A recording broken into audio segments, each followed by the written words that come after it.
പല സ്ഥലങ്ങളിലും യാത്ര ചെയ്യുന്ന സമയത്ത് പഴയ തറവാടുകളെ പറ്റിയൊക്കെ അന്വേഷിക്കാറുണ്ട്.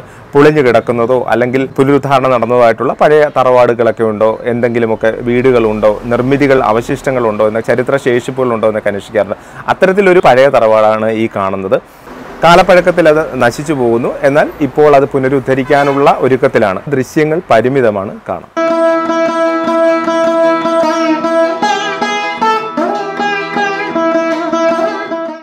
കാണാൻ എങ്ങനെയുണ്ട് എന്ന് ചോദിച്ചാൽ ഒറ്റ നോട്ടത്തിൽ കുഴപ്പമൊന്നുമില്ല. പക്ഷെ സൂക്ഷിച്ച് നോക്കിയാൽ ചില കുഴപ്പങ്ങളൊക്കെ തോന്നും എന്ന് പറയുന്നത് പോലെയാണ് ഈ ഒരു പഴയ തറവാടിൻ്റെ അവസ്ഥ. ആദ്യകാലത്ത് ഇതിൻ്റെ സ്ട്രക്ചർ ഇങ്ങനെ ആയിരുന്നില്ല. പിന്നീടാണ് ഈ പുറത്ത് കാണുന്ന കല്ലുകൊണ്ട് കെട്ടി സിമെൻറ്റ് തേച്ച ചുവരുകളൊക്കെ ഉള്ളത്. പണ്ട് പൂർണ്ണമായും മരം കൊണ്ടുള്ളൊരു നിർമ്മിതിയായിരുന്നു. കൊല്ലം ജില്ലയിലെ പുത്തൂരിലെ ഇരട്ടക്കാല തറവാടാണ് ഈ കാണുന്നത്. ഈ പഴയ തറവാടുകളിൽ നമ്മളെ ഏറ്റവും ആകർഷിക്കുന്ന മുഖപ്പുകൾ അത് മാത്രമാണ് നമുക്കിവിടെ കാണാൻ കഴിയുക. എന്നാൽ വരാന്തയുണ്ടായിരുന്നു, മരത്തൂണുകളുണ്ടായിരുന്നു, മച്ചുണ്ട്, പൂമുഖമുണ്ട്, ഇതെല്ലാം ഉണ്ട്. പക്ഷേ ഇതെല്ലാം ഈ പിന്നീട് വന്ന കെട്ടിനുള്ളിലായിപ്പോയി. അതുകൊണ്ട് തന്നെ ഇതിൻ്റെ ഭംഗി നമുക്ക് പുറത്ത് നിന്ന് ആസ്വദിക്കാൻ കഴിയില്ല. അതിൻ്റെ അകത്ത് ഇതെല്ലാം ഇപ്പോഴും ഉണ്ട്. മരത്തൂണുകളൊക്കെ മാറ്റി അതിന് പകരമാണ് ഈ ചുറ്റും ഈ ചുവരുകൾ കെട്ടിവെച്ചിരിക്കുന്നത്. സാധാരണ നമ്മൾ കാണുന്നത് പോലെയുള്ള ഒരു പൂമുഖമാണ്.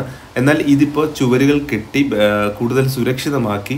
അതുകൊണ്ട് തന്നെ അതിൻ്റെ സ്വാഭാവികമായിട്ടുള്ള ഭംഗി നശിച്ചു. പിന്നീട് അതിനോട് ഇത് മാത്രവുമല്ല വേറെയും കൂട്ടിച്ചേർക്കലുകൾ വന്നു. അതായത് ഈ മരം കൊണ്ടുള്ള സ്ട്രക്ചറിനോടൊപ്പം തന്നെ മറ്റു ഭാഗങ്ങൾ കൂട്ടിച്ചേർത്തത് കൊണ്ട് അല്ലെങ്കിൽ പിന്നീട് വന്ന ആവശ്യങ്ങൾക്ക് അനുസൃതമായിട്ടുള്ള ഓരോരോ കെട്ടുകൾ അതിനോട് ചേർത്തു. അതുകൊണ്ട് തന്നെ ഇതിൽ പലയിടത്തും ഈ മരഭാഗങ്ങളൊക്കെ ദ്രവിച്ചു തുടങ്ങിയിട്ടുണ്ട്. അതിന് പ്രധാന കാരണം കാറ്റും വെളിച്ചവും ഒക്കെ യഥേഷ്ടം കയറിക്കൊണ്ടിരുന്ന ഈ സ്ട്രക്ചറായിരുന്നു. പിന്നീട് ഇങ്ങനെ നമ്മൾ അശാസ്ത്രീയമായ കൂട്ടിച്ചേർക്കലുകൾ വരുത്തുമ്പോൾ എന്തായാലും ആ ഒരു നിർമ്മിതിയെ അത് ബാധിക്കും. നിലവിൽ പുതിയ വീട് വെച്ച് മാറിയപ്പോഴത്തേക്കും അവരുടെ ഗോഡൗണായിട്ട് അല്ലെങ്കിൽ കൃഷി സാമാനങ്ങളൊക്കെ സൂക്ഷിക്കുന്ന ഒരിടമായിട്ട് മാറി.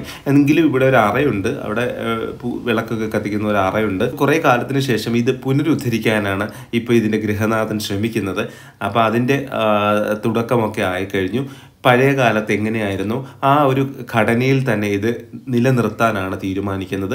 പിന്നീട് വന്നിട്ടുള്ള എല്ലാ കൂട്ടിച്ചേർക്കലുകളും എടുത്തു മാറ്റി ആ പഴയകാല രൂപത്തിലേക്ക് ഈ ഒരു ഇരട്ടക്കാല തറവാടിനെ കൊണ്ടുവരും. ഇരട്ടക്കാല വീടിൻ്റെ ഭാഗമായിട്ടുണ്ടായിരുന്ന ഈ ഒരു കെട്ട് പുനരുദ്ധരിക്കാനാണ് അദ്ദേഹത്തിൻ്റെ തീരുമാനം.